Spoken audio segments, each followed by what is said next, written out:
big shot because she's over Hello, beautiful people, and welcome to Stageman Coliseum in Athens, Georgia, home of the Georgia Bulldogs. It's taking on the ducks under, and she gets it's her taking first on the basket of the game. Arkansas Not a Razorbacks. coincidence that out of the timeout, So it's Georgia Higginbottom gets Bulldogs the first look for versus Arkansas. Arkansas Absolutely. I mean, Razorbacks. I know all So the the coaches team we're and rooting was for our definitely been heard today's as probably game will something be you is hear Georgia this game Bulldogs. bigger game. But our record isn't Nice looking dump too off, good at all. and a foul And that goes on for the shot. Arkansas. That will go against Jada Bates, and Georgia will have free throws.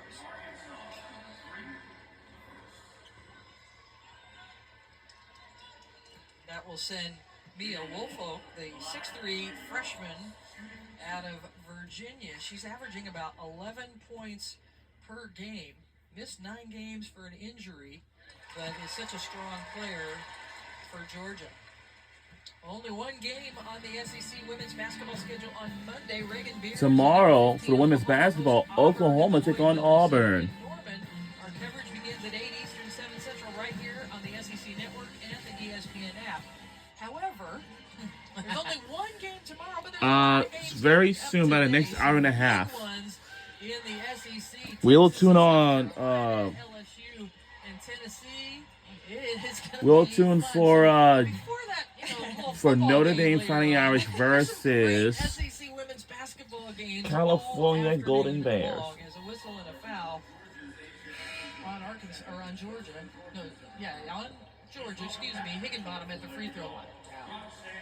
And like you said, I mean, 8 teams out of the top 25 belong to the SEC. So every night just seems like a championship. And if basketball fans we have from the University of Arkansas here at my very famous campus is Georgia Bulldogs.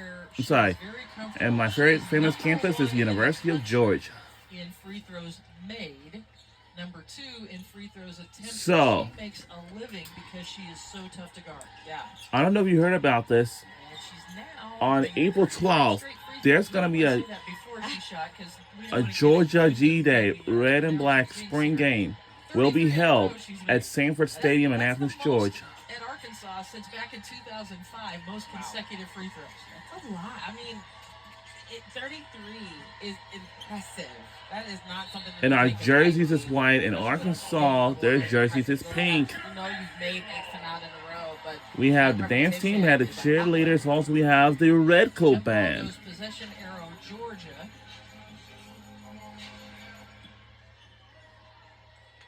As Nicolo on the floor alongside Trinity Turner. Trinity Turner, 0 on her jersey. A talented freshman has yet to get going today. Flournoy missing that jumper. Bates changes speeds, and it's knocked out of bounds by Flournoy.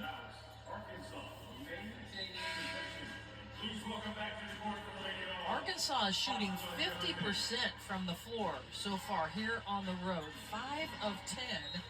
And besides Higginbottom, 4 points. 10 points scored by the rest of the Razorbacks. There's Higginbottom. That one rims in and out. Yeah, I think we're going to see a lot more face guard picking up early on Higginbottom. And I know in practice yesterday, they really stressed how important it was to shut her down, find her early, pick her up, know where she's at. So as she continues to escalate in this game, you don't want her to get hot. Georgia will inbound it on the baseline.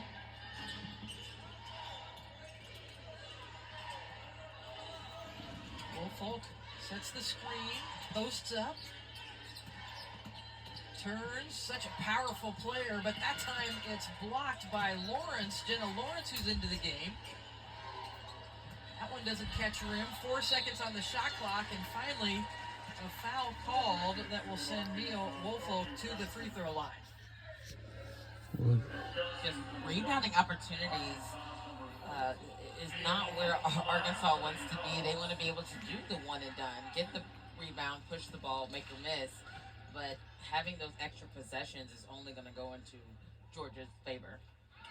So the foul was on Carly Johnson. That's the 4th team foul of the quarter for the Razorbacks. As Woolfolk, a really good free throw shooter. almost 71% on the year. And back irons that one after making the first one. But Georgia with an offensive rebound. And, a travel called. Probably Arkansas a little lucky there as Galea kind of wrapped her arm around Woolfolk. Yeah, I just knew that was going to be a foul on Arkansas just because of the position. Georgia Post did a great job sealing early. So getting that 2 feet in the paint, yeah, with that travel.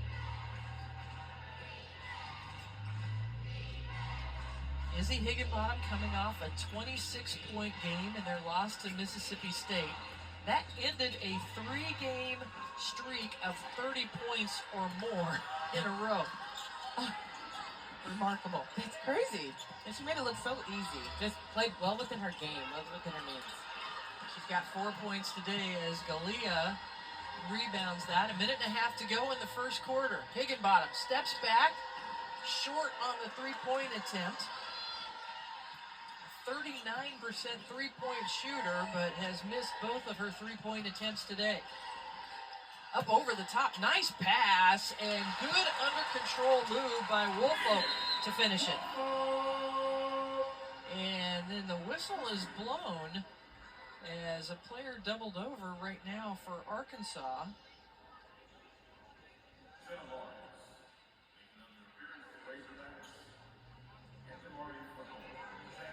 I think that's Christina Sanchez as Higginbottom helps her to her feet, just gingerly walking along the baseline now.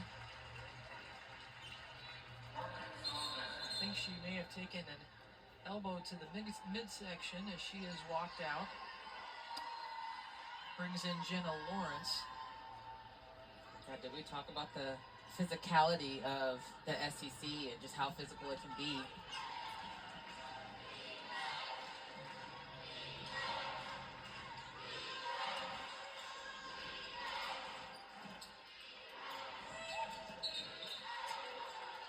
Illegal screen called on Galea.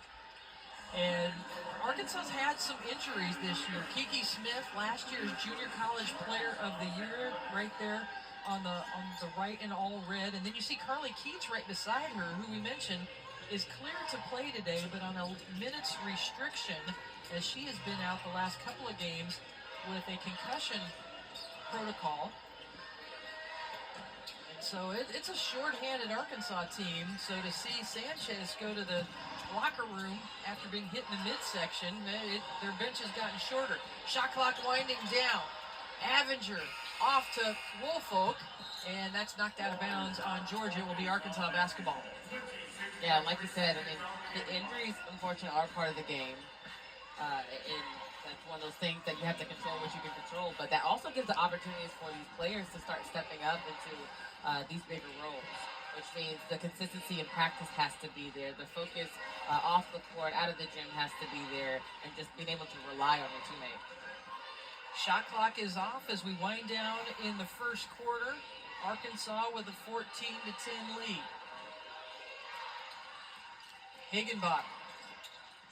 About 3 defenders waiting for her, and a traveling called. What great defense by Georgia. Perfect defense there. I mean, it almost looked like Higginbottom might have been able to go all the way. It was the help that really cut her off, and Avenger just on a full-out bullet sprint. And that'll do it for the first quarter. Out and make the play on the defensive end. Arkansas leading at the end of the first quarter. Georgia ended the quarter on an 8-4 run. And we'll be right back. Second quarter's next.